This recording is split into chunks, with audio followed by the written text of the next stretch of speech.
Сәлем достар, бүгін мен сіздермен Меркурий планетасына шолу жасайтын боламыз.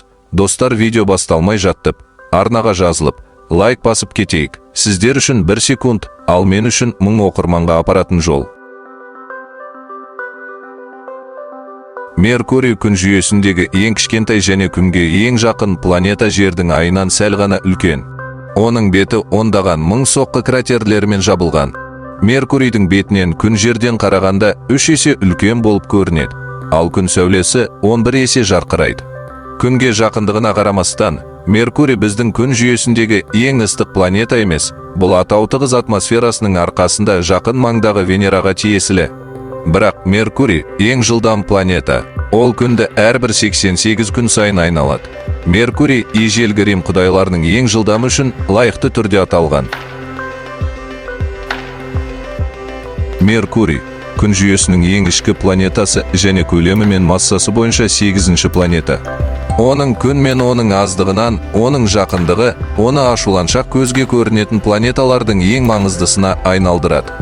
Оның шығуы немесе батуы әрқашан күннен кейін шамамен 2 сағат ішінде болатындықтан, аспан толығымен қараңғы болған кезде оны ешқашан байқау мүмкін емес. Меркурий таңбамен белгіленеді. Меркурийдің мозаикалық көрінісі, ол 1974 жылы наурызда Маринер оның планетадан алғашқы ұшуы кезінде жарықтандырылған планетаның жарты шарының жартысына жуығын көрсетеді. Ландшафтта үлкен соққы бассейндер мен кең кратер аралық жазықтары бар кратерлер басым. Үлкені әсер бассейнінің жартысы орталықтан сәл жоғары терминатордың көлеңке сызығы жанындағы сәл қараңғы аймақ ретінде көрінеді. 20 ғасырдың соңғы бөлігіне дейін Меркурий ең аз түсінілетін планеталардың бірі болды. Тіпті қазірде ол туралы ақпараттың тапшылығы көптеген негізгі сұрақтарды шешпейді.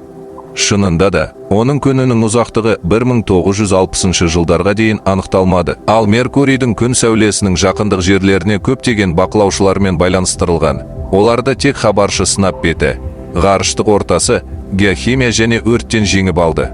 2004 жылы ұшырылды. 2008 жылы планетаның жанынан 2 рет және 2009 жылы 1 рет ұшып, 2011 жылы орбитаға қонды.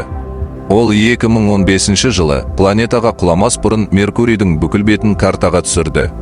Меркурийдің күнге жақындығы да пайдаланылды. Ауырлық күшінің кеңістік пен уақытқа әсер етуі туралы салыстырмалдық теориясымен жасалған болжамдарды растаңыз. Бір қарағанда, планетаның беті айдың кратерлі рельефіне ұқсайды. Бұл екі дененің шамамен салыстырмалы өлшемдері арқылы күшейтілген әсер.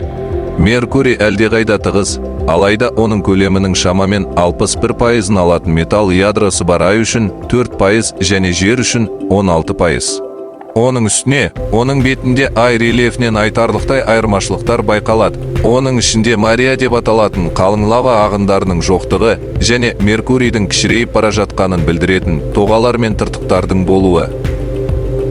Бірнеше жағынан көптеген жағдайлар бойынша планета күнге жақын болғандықтан, оның орташа орбиталық қашықтығы 58 миллион күн 36 миллион миль. Ол ең қысқа жыл төңкеріс кезеңі 88 күн және барлық планеталардың ең күн орбита периоды революция радиусы шамамен Меркурий. Ең кішкентай ірі планета. Тіпті Юпитердің ең үлкен серігі Ганимедтен немесе Сатурнның ең үлкен серігі Титаннан да кішірек. Сонымен қатар, Меркурий ерекше тығыз. Оның орташа тығыздығы шамамен Жердікіне болса да, оның массасы аз. Сондықтан өзінің ауырлық күшімен қысылған. Меркурийдің тығыздығы кез келген планетаның ең жоғарысы болып табылады. Меркурий массасының 3/2-сіне жуығы планетаның орталығынан шамамен радиусына дейін, немесе оның бетіне шығатын жолдың шамамен 85%-на дейін созылатын оның темір ядросында орналасқан.